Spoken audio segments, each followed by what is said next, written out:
As a young minister in training many years ago, my pastor gathered us all in a conference room before service started to remind us that it's going to be a lot of people here that have not been to church in a while, and you're going to have a whole lot of newcomers as well. And we need to be careful and mindful because we don't want to say or do anything to make somebody feel or not wanted.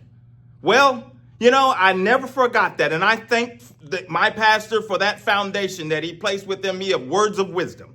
But what we have now is you have people, and you're going to see them through the week. They've already started. They've got these Passover prophecies and all types of messages, and they're acting like they care about the Son of God so much and about what he done on the cross and all of that.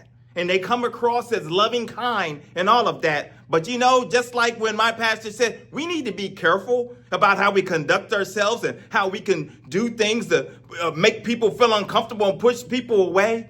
Well, that's what a lot of these self-appointed prophets, pastors, and all of them, that's how they conducted themselves all year. They continuously conduct themselves like that because they don't want certain groups of people to be involved with anything in their ministry as far as somebody walking through the doors, as we talked about. Oh, a lot of them. If somebody with an alternative lifestyle was to walk through their doors on a Sunday morning and wanted to sit there, I would love to see how many of these self-righteous nationalist pastors and YouTubers or whatever you will call them, I like to see how they conduct themselves. Or you have that woman that comes in pregnant and no man and all of that, and she's single and she's pregnant. How are they going to conduct themselves? Because these people continuously, they lie on a regular basis about this or that and all of that of the Lord.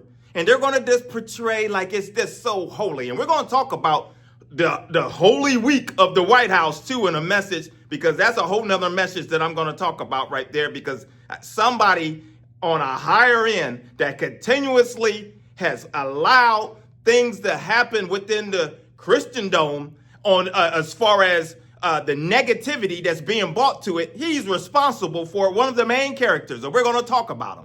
But I wanted just to let you know that whatever you do as a Christian, if you call yourself that, we're not to walk around and mistreat people or demonize others in such a way where it takes them and turns them off and they don't want anything to do with it.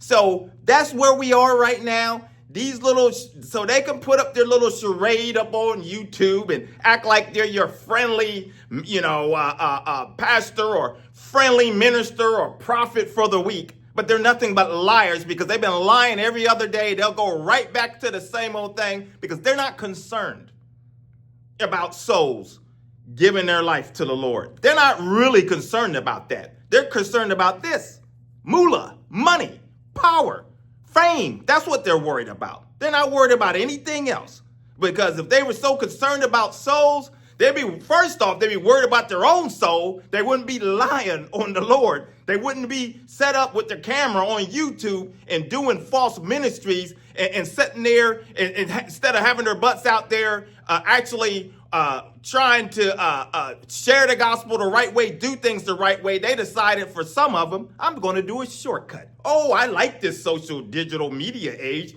I can pretend like I'm an apostle. I can pretend like I'm a pastor. I can do all of that. And many people are just walking in a wrong direction, because when you follow these types of people, you're going to find yourself following them off a cliff, because the scripture says there's a way that seems right to man.